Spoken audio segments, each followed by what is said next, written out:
গতকাল নিফটি যেমন মুভমেন্ট হয়েছিল আজকেও অনেকটা সেরকমই মুভমেন্ট হলো।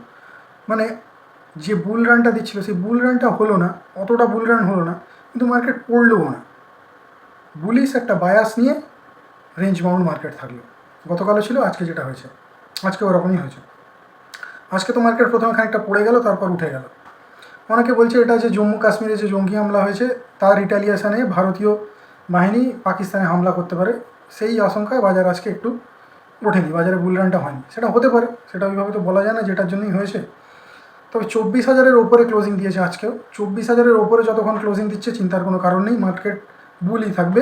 এবং বাই অন ডিপস যে স্টাডিটা বলেছিলাম গতকাল আমি, সেই স্টাডিটাই চলবে আগামীকাল যতক্ষণ 24,000-এর ওপরে ক্লোজিং দেবে। আজকে যদি বাই অন ডিপস ট্রেড করতেন দেখতেন কত প্রফিট হতো, আমি নিজে প্রফিট বানিয়েছি আজকে।